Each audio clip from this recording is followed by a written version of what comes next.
तो वान der Waals constant क्या बताया था कि P plus A N square upon V square V minus N V is equal to N R T. ये थी वान डेर वाल्स इक्वेशन। ठीक है, van der Waals equation.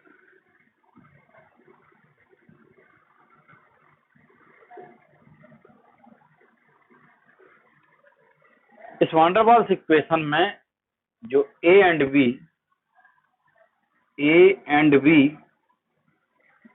Are van der Waals constant.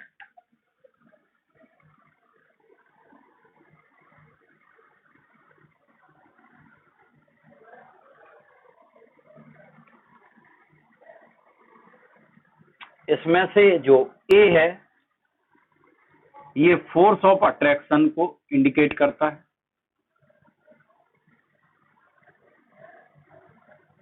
ये force of attraction को बताता है, और B जो है मॉलिक्यूलर साइज को बताता है। ठीक है, ये ए और बी ये। जैसे मान लो कि जो आइडियल गैस इक्वेशन थी वो थी PV equal to N R T. अगर हम फोर्स ऑफ अट्रैक्शन जो मॉलिक्यूल के बीच में था वो जीरो कर दें कि फोर्स ऑफ अट्रैक्शन काम ही नहीं करता है, तो ए की वैल्यू जीरो हो जाएगी। जब ये जीरो हो जाएगी, ये पोर्शन जीरो हो जाएगा, अकेला पी बचेगा, पी हो गया। और ये बी मॉलिक्यूलर साइज को अगर हम साइज को निग्लेजिबल कर दें तो ये बी जीरो हो जाएगा, तो ये अकेला वी बचेगा। तो पीवी इक्वल टू एनआरटी फिर से आइडियल बन जाएगी कि नहीं? तो आइडियल में यही तो माना था कि फोर्स काम नहीं करता है और वॉल्यूम जो है वो निग्लेजिबल मान लिया था, उसका साइज निग्लेजिबल मान लिया था। तो अगर ये जीरो जीरो कर दें तो ये फिर से आइडियल पहुंच जाएगा। तो ये करेक्शन किया गया था। अब यूनिट अगर हम देखते हैं तो यूनिट में क्या होता है कि जैसे P plus A N square में ए की यूनिट निकालनी, तो ए की यूनिट निकालने के लिए हमें P equal to A N square upon V square करना पड़ेगा, इससे ए की यूनिट आ जाएगी। तो ए इक्वल टू आ जाएगा P V square upon N square equal to pressure की यूनिट रख दो एटीएम, वॉल्यूम की यूनिट रख दो लीटर, और ये स्क्वायर हो गया अपॉन एन फॉर मोल, मोल का स्क्वायर कर दो तो हो जाएगा ATM litre square mole minus 2। अब जिनके दिमाग में ये आ रहा होगा हमने ये बराबर काय कर दिया, देखो ये प्रेशर है, जब जैसे 5 लीटर में हम 5 केजी जोड़ देंगे तो क्या ऐड हो जाएगा? नहीं होगा। अगर हम 5 लीटर में 3 लीटर ऐड करेंगे तो ऐड हो जाएगा। यानी जब भी हमें कोई भी चीज का एडिशन करेंगे, किसी भी क्वांटिटी का या सब्सट्रैक्शन करेंगे, तो यूनिट सेम होनी चाहिए, तभी तो वो ऐड हो सकता है या सब्सट्रैक्ट हो सकता है। तो यूनिट सेम होनी चाहिए। जब प्रेशर में ये इतनी चीज जुड़ी है तो इसका मतलब ये इनके डायमेंशन सेम होगी, तभी तो ये इतना एडिशन हो गया है। वॉल्यूम में इतना सब्सट्रैक्शन किया गया है, इसका मतलब इसकी डायमेंशन सेम होगी। तो इस प्रेशर की डायमेंशन सेम है इसके इक्वल। बताओ, इन दोनों की डायमेंशन सेम होगी तभी तो ये एडिशन हुआ है। तो हमने फिर एक ही जब इक्वल कर दिया, भाई इसकी डायमेंशन सेम है तो ये इसके इक्वल हो गया, तो हमने एक ही यूनिट निकाली। ऐसे ही सब्सट्रैक्शन भी तब हो सकता है जब उसकी यूनिट सेम हो। तो यानी हम कह सकते हैं अगर हमें बी की यूनिट निकालनी है, van der Waals constant B की, तो हम v equal to N V के थ्रू निकाल सकते हैं, क्योंकि वॉल्यूम की यूनिट बराबर इसकी यूनिट एन वी के डायमेंशन के सेम होगी। तो हमें बी की यूनिट निकालनी, तो B equal to V upon N, volume की लीटर में, एन की हो गई मोल, तो बराबर हो जाएगा मोल इनवर्स या litre inverse, mole inverse litre या लीटर मोल इनवर्स, ऐसा नहीं, कोई वो इधर से उधर कर दो। ये यूनिट पूछी जाती है। तो ये यूनिट और वान डेर वाल्स कांस्टेंट ए और बी का सिग्निफिकेंस क्या है वो हमने बता दिया कि ये फोर्स ऑफ ए की वैल्यू जितनी ज्यादा होगी इसका मतलब फोर्स ऑफ अट्रैक्शन उतना ही ज्यादा है, और फोर्स ऑफ अट्रैक्शन जितना ज्यादा होगा इसका मतलब वो गैस उतनी ही जल्दी लिक्विड फॉर्म में आ जाएगी, लिक्विफिकेशन हो जाएगा उसका। क्योंकि फोर्स ऑफ अट्रैक्शन ज्यादा है तो मॉलिक्यूल एक दूसरे के बहुत नजदीक आएंगे, इकट्ठे हो जाएंगे तो लिक्विड फॉर्म में आ जाएंगे। तो फोर्स ऑफ अट्रैक्शन ए की वैल्यू जितनी ज्यादा होगी gas will be easily liquefied. Unit clear है? ठीक है, का जो भी स्क्रीनशॉट जो भी लेना हो ले सकते हैं। दूसरी बात, अब एक टर्म आएगा इसमें कंप्रेसिबिलिटी फैक्टर, वो चीज समझो।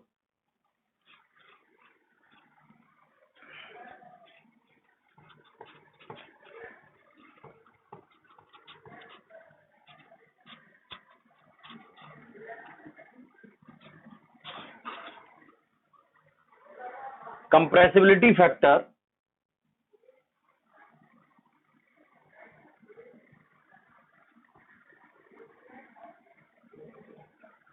इसे जेड से डिनोट करते हैं। ये कंप्रेसिबिलिटी फैक्टर ये बता सकता है कि कौन गैस आइडियल है, कौन सी नॉन माने रियल गैस है।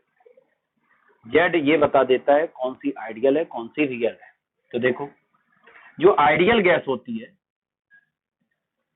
जो आइडियल गैस है उसके कंप्रेसिबिलिटी फैक्टर की वैल्यू 1, जेड की वैल्यू 1, तो आइडियल गैस। और जेड की वैल्यू अगर 1 है तो आइडियल गैस है। और आइडियल गैस में देखो एक रियल गैस होती है, रियल गैस का जेड 1 के इक्वल नहीं होगा। अब जेड 1 है तो बताओ पीवी इक्वल टू होता है, पीवी इक्वल टू एनआरटी के बराबर हो जाएगा। और अगर रियल गैस है तो पीवी फिर पीवी अपॉन एनआरटी जेड। सुन लेना ध्यान से, ये इक्वल नहीं होगा। देखो कैसे, Z equal to PV, Z का फॉर्मूला होता है पीवी अपॉन एनआरटी। अगर हम जेड की वैल्यू 1 रख देंगे तो ये इधर मल्टीप्लाई कर दो, तो ये पी उस साइड जाएगा, चाहे पहले ये लिख लो, पीवी इक्वल टू क्या हो जाएगा, एनआरटी। तो फिर गैस कौन सी होगी, आइडियल। तुमने जेड की वैल्यू 1 रख दी, अगर जेड की वैल्यू 1 रख दो तो पीवी बराबर एनआरटी के हो गया, तो गैस कैसी होगी, आइडियल।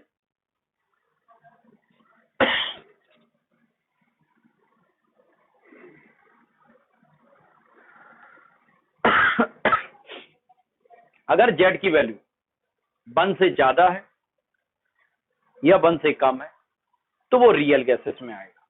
अब देखो, अब अगर हम जेड की वैल्यू 1 से ज्यादा कर दें या जेड की वैल्यू 1 से कम कर दें तो फिर यही लिखा रहेगा पीवी अपॉन एनआरटी। अब ये ग्रेटर भी 1 हो सकता, लेस। ये जेड रियल गैसेस के लिए जेड का फॉर्मूला क्या हो जाएगा, Z upon PV upon NRT. Z 1 नहीं होगा, 1 के अलावा। तो फिर क्या हो सकता है, जेड या तो 1 से ज्यादा हो सकता है, जेड इज ग्रेटर देन 1 हो सकता है, या जेड इज लेस देन 1 हो सकता है। रियल में यही हो सकता है। अब Z is greater then 1, Z is less than 1। जब ग्रेटर देन 1 होता है तो समझ जाओ वहां रिपल्सन ज्यादा हो रहा,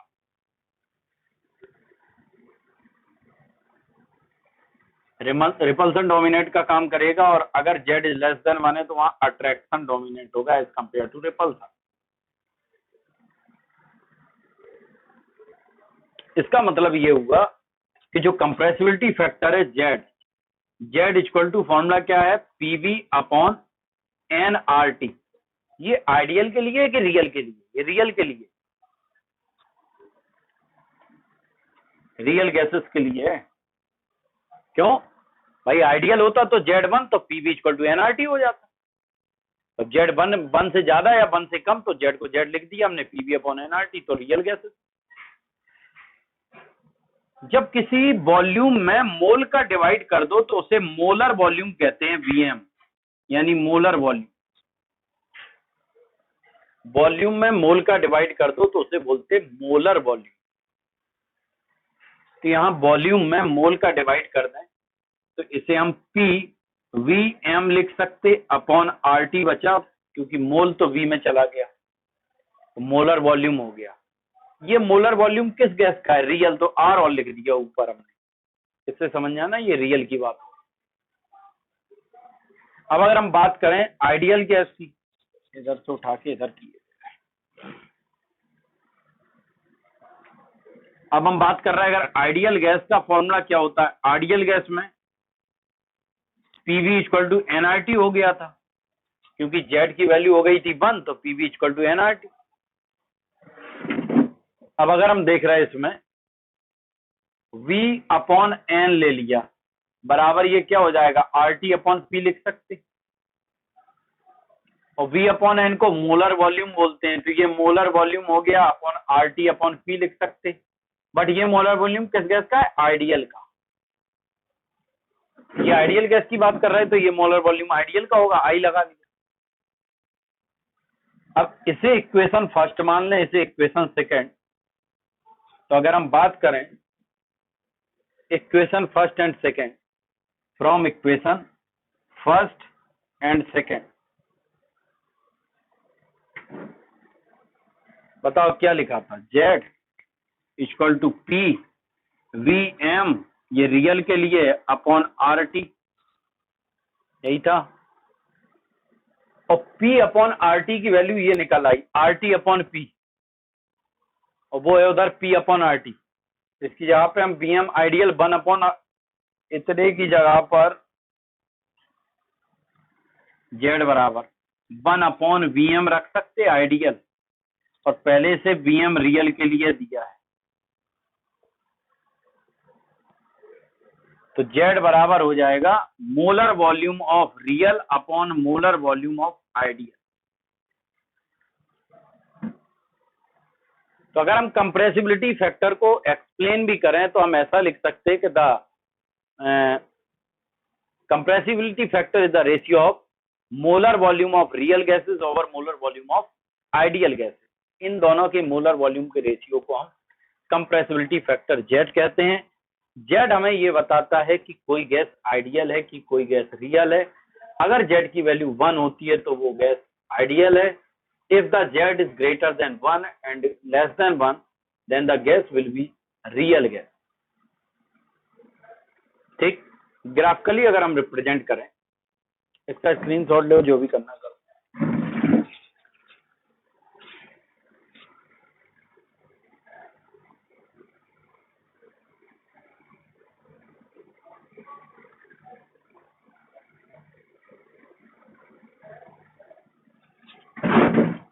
देखिए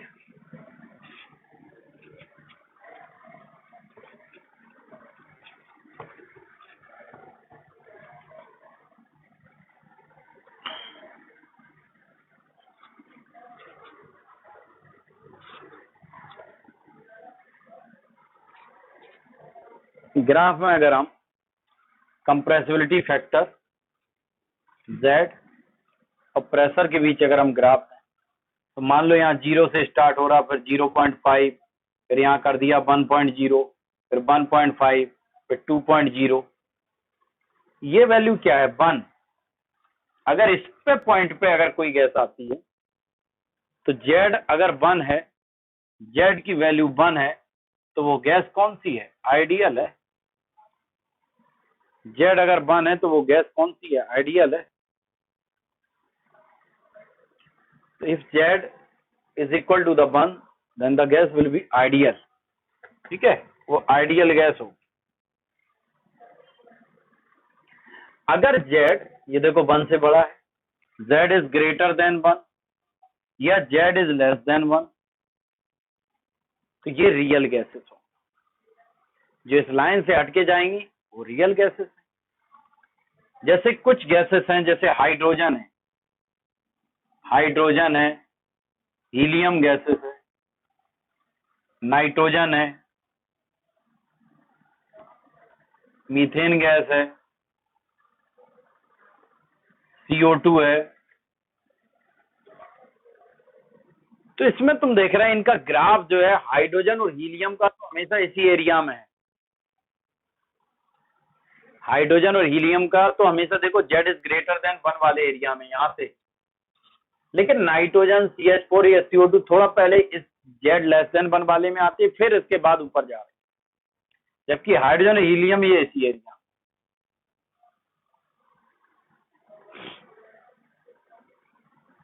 पहले तो ये Z इज ग्रेटर देन है, इसका मतलब वहां रिपल्सन फोर्स काम कर रहा है ज्यादा। रिपल्सन फोर्स डोमिनेंट का काम कर रहा है, और अगर जेड लेस देन वन है वहां अट्रैक्शन।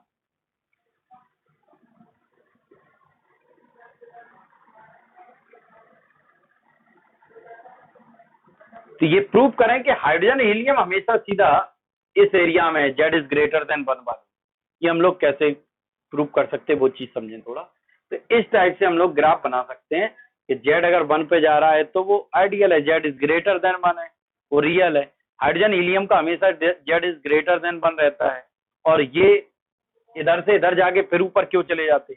देखो होता क्या है कि इनके बीच में जैसे मॉलिक्यूल मॉलिक्यूल के बीच में फोर्स ऑफ अट्रैक्शन काम कर रहा, जब ये थोड़े दूर दूर थे तो नजदीक आने के लिए किसी अट्रैक्शन फोर्स से नजदीक आ रहे, तो फिर ग्राफ इधर जाएगा अट्रैक्शन फोर्स वाले एरिया में। और जैसे ही ये नजदीक आएंगे तो एक दूसरे के जैसे ही नजदीक आ गए तो सेम चार्ज की वजह से, क्योंकि इलेक्ट्रॉन इलेक्ट्रॉन के अंदर रिपल्सन होगा, सेम चार्ज की वजह से इनमें हुआ रिपल्सन, रिपल्सन से ये दूर भागेंगे, तो फिर इनका ग्राफ रिपल्सन वाले एरिया में चला जाएगा। तो इसकी वजह से ऐसा होता है। जबकि हाइड्रोजन हीलियम में हमेशा Z is greater than one क्यों है, वो चीज समझे। ये ग्राफ थोड़ा अलग कर रहे हैं।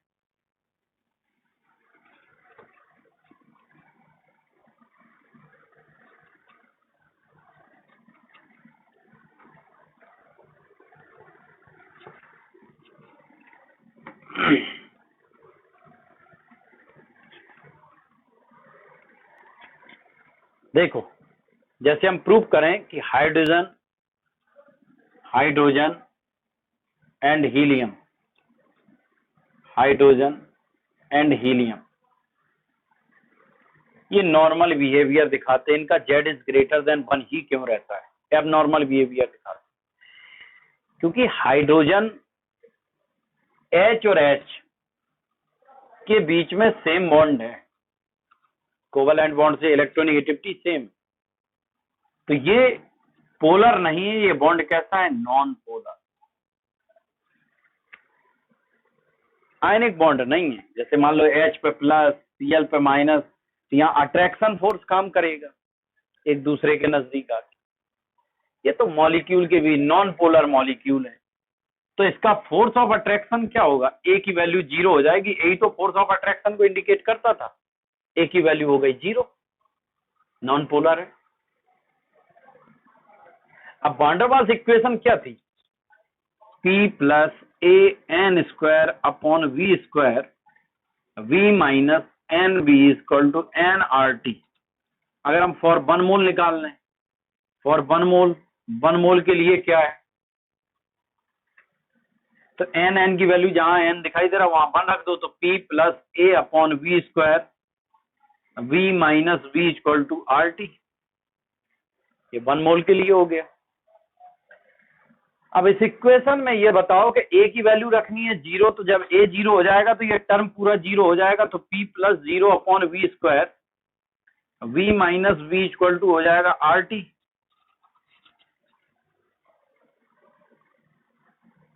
तो ये बचेगा केवल P, और इधर बचा है V minus V equal to R T.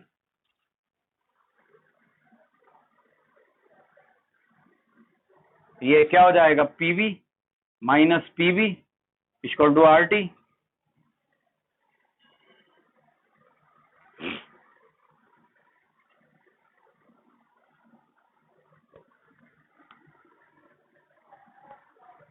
अगर हम इस इक्वेशन में आर टी का डिवाइड कर दें तो क्या बनेगा, PV upon R T equal to PV upon R T equal to R T upon R T, यही तो बना। कंप्रेसिबिलिटी जेड इक्वल टू अभी क्या निकाला था हम लोगों ने, PV equal to N R T. अगर एन की वैल्यू वन रख दें तो जेड बराबर पीवी अपॉन आर टी हो जाएगा। तो इसे भी हम पीवी अपॉन आर टी को जेड लिख सकते, Z minus PV upon R T equal to R T upon R T को वन लिख सकते। जब वन में इतना टर्म ये उस साइड जाएगा प्लस हो जाएगा, तो बताओ जेड की वैल्यू ज्यादा हो जाएगी, तो Z is greater than one हो जाएगा कि नहीं। तो बताओ हाइड्रोजन के केस में जेड हमेशा क्या है, ग्रेटर देन वन है, तभी उसका ग्राफ उस एरिया में जा रहा था, Z is greater than one वाले।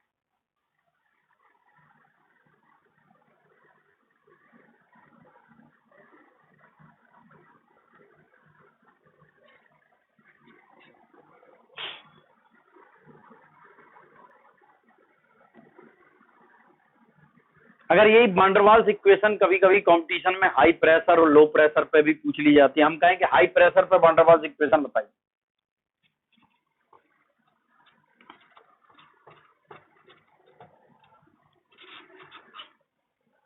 एट हाई प्रेशर पे तो इक्वेशन ये थी P plus A N square upon V square V minus N B equal to N R T. Pressure हमने, अच्छा फॉर 1 मोल के लिए, फॉर 1 मोल ये P plus A upon V square बचेगा V minus V equal to R T. जब pressure high है, pressure बहुत ज्यादा है, तो बताओ प्रेशर में ये जो टर्म जोड़ा है ये तो बहुत कंपेयर में छोटा हो जाएगा। प्रेशर ही पूरे में प्रेशर है, बहुत ज्यादा है, तो हम इस टर्म को काउंट ही ना करें तो P इज ग्रेटर देन इसके, तो हम पूरे की जगह पे हम P लिख सकते कि नहीं? इस पूरे टर्म की जगह पे हम P लिख दिया, तो हम इसे पूरे को P लिख सकते, P, क्योंकि प्रेशर ज्यादा है। ये छोटा मोटा जो टर्म जोड़ा गया है इसको निग्लेजिबल मान के पूरे को P मानना, P और V minus B equal to R T. ये करो, ये वही चीज आ गई। अब PV minus PV equal to R T, इसमें हम आर टी का डिवाइड करेंगे तो PV upon R T equal to PV upon R T equal to 1 हो जाएगा, ये R T upon R T. चलो लिख दें, नहीं कंफर्म नहीं है, ठीक। इसे हम Z लिख सकते, Z हो गया minus PV upon R T equal to 1, तो ये टर्म जब जोड़ा जाएगा तो Z इज ग्रेटर देन, तो हाई प्रेशर पर हमेशा Z इज ग्रेटर देन 1 होता है, मतलब रिपल्सन फोर्स डोमिनेट का काम करेगा हाई प्रेशर। तो देखो ग्राफ ऊपर हाई प्रेशर पे Z इज ग्रेटर देन 1 हो रहा है। ये अगर लो प्रेशर कर रहे, देखो अच्छा ये दूसरा समझो, एट लो प्रेशर, अब प्रेशर बहुत कम है। देखो प्रेशर इनवर्सली प्रोपोर्शनल होता है वॉल्यूम के, प्रेशर कम तो अब क्या बढ़ गया, वॉल्यूम ज्यादा होगा। तो अब प्रेशर कम है और वॉल्यूम है ज्यादा, तो अब P plus A upon V square तो ये रहेगा, वॉल्यूम ज्यादा हो गया तो हम ऐसा कह सकते कि वॉल्यूम ज्यादा है तो V is greater then small v के। ये टर्म बहुत छोटा है तो अब इसे निग्लेजिबल कर लो, पूरे को हम लोग V माइनस V को हम V लिख सकते, V माइनस V को हम पूरे को V मानना है। तो ये था क्या, P plus A upon V square, और ये हो गया तुम्हारा V equal to R T. इसका मल्टीप्लाई कर देंगे अगर हम, तो ये क्या होगा, PV बराबर, ये B से भी एक कैंसिल हो जाएगा, ये A अपॉन V बचेगा प्लस का, इक्वल टू क्या हो जाएगा RT, फिर RT का डिवाइड कर दो इसमें, तो क्या हो जाएगा PV upon RT plus A upon RTV, RT इधर भी, और J का एक इक्वल हो जाएगा 1 के, ये का एक इक्वल है Z plus A upon RTV equal to 1। अब बताओ जब ये प्लस का टर्म इधर जाएगा तो माइनस का हो जाएगा, तो Z की वैल्यू कम हो जाएगी, तो Z इज लेस देन 1 हो जाएगा। तो जब लो प्रेशर होता है तो Z लेस देन 1 आएगा, यानी अट्रैक्शन फोर्स डोमिनेट काम करेगा। तभी तो लो प्रेशर पे पार्टिकल दूर दूर रहते हैं तो वो अट्रैक्ट करने की कोशिश करेंगे, हाई प्रेशर पर नजदीक आ गए फिर उनमें रिपल्सन काम करने लगेगा, तो Z इज लेस देन 1 के आएगा। इतने में किसी को कोई दिक्कत हो, ये हमने प्रूव भी कर दिया, इतने में किसी को कोई दिक्कत हो बताना। स्टेट ऑफ मैटर में और ज्यादा स्पीड नहीं पढ़नी है, वो अभी नहीं है कोर्स में, इतना पढ़ना है। आप बताइए।